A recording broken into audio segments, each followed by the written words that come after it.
अस्सलाम वालेकुम। सबसे ज़्यादा पेरेंट्स के लिए मुश्किल होता है कि अगर उनका बच्चा किसी भी डेवलपमेंटल डिसऑर्डर के लिए डायग्नोज्ड हो जाए, तो पेरेंट्स के लिए ये चीज़ एक्सेप्ट करना मुश्किल होता है कि हमारे बच्चे के साथ ये प्रॉब्लम है, क्योंकि मोस्टली पेरेंट्स जो है वो डिनाइल फेज़ में होते हैं।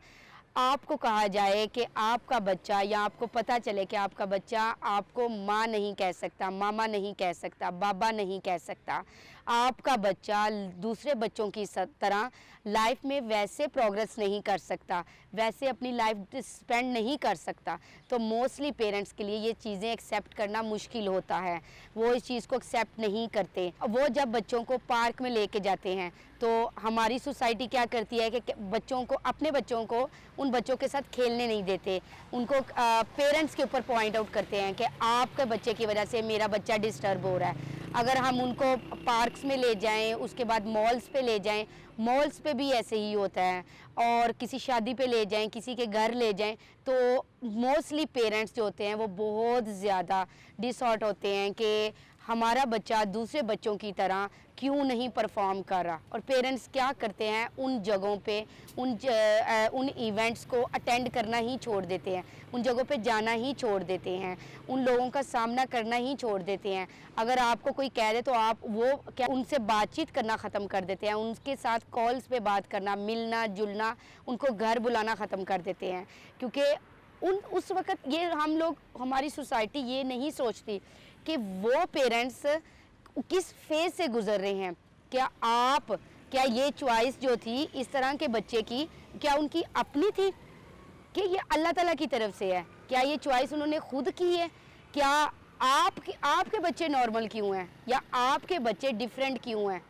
आप कभी नहीं सोच सकते। आप उनकी फीलिंग्स, वो किन फेजेस से गुजर रहे हैं, वो आप अंडरस्टैंड नहीं कर सकते। वो किस तरह रोज़ के चैलेंज जो हैं वो एक्सेप्ट कर रहे हैं, किस तरह के चैलेंज फेस कर रहे हैं, ये आप लोग नहीं समझ सकते।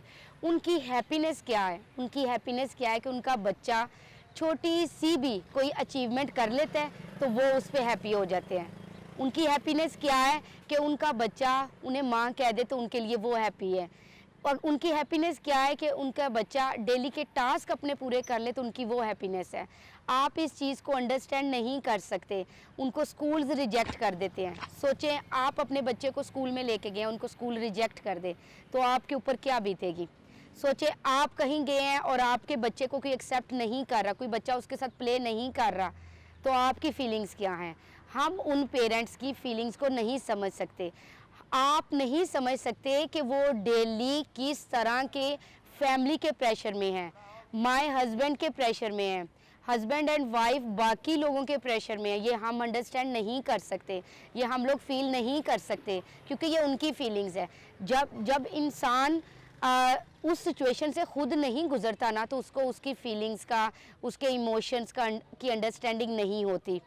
हम उस चीज़ को कभी अंडरस्टैंड नहीं कर सकते कि वो पेरेंट्स क्या फ़ील करते हैं। उनकी अपनी मेंटल हेल्थ ख़राब हो जाती है, उनके अपने लाइफ के जितने टास्क होते हैं, जितने उनके गोल्स होते हैं, जितने वो पैशनेट होते हैं, उनके अपने बिजनेस, उनकी अपनी डेली रूटीन, उनके अपने इंटरेस्ट सब ख़त्म हो जाते हैं उस बच्चे की वजह से।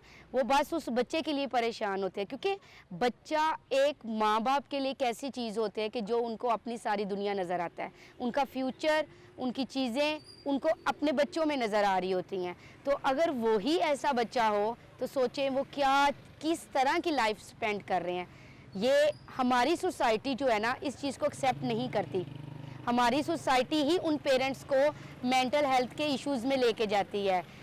इतनी डाइवोर्स रेट बढ़ रहे हैं इस वजह से। अगर एक बच्चा पैदा होता है तो हस्बैंड, उस बच्चे को हस्बैंड भी एक्सेप्ट नहीं करता।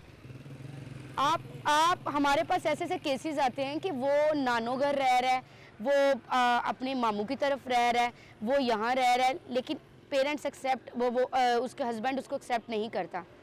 देखिए, आजमाइशें इन लोगों पे ही आती हैं, इंसानों पे ही आती हैं। अगर अल्लाह ताला ने आपको ये आजमाइश से गुजारा है तो आप कैसे इसको डिनाई कर सकते हैं।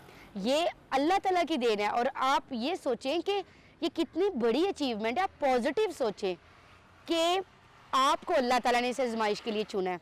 B positive. पहले तो अपने माइंड को पॉजिटिव करें कि आपने किस तरह इस चीज़ को आगे लेके चलना है। इसके बाद आप ये देखें कि हमारे बहुत से पैगंबरों के ऊपर भी इस तरह की आजमाइशें आई हैं। आपको अगर वो बच्चा मिला तो आप स्पेशल मदर भी हैं, स्पेशल फादर भी हैं, अगर स्पेशल बच्चा है तो उनके ब्रेन में सिर्फ थोड़ी सी डिफरेंट है, उनका ब्रेन डिफरेंट है थोड़ा सा। आप ये नहीं कह सकते कि वो बच्चा जो है वो नॉर्मल है, नहीं, वो बच्चा डिफरेंट है, वो बच्चा डिफरेंटली परफॉर्म कर रहा है। उसको अल्लाह ताला ने उसकी मेकिंग, ब्रेन की मेकिंग डिफरेंट बनाई है।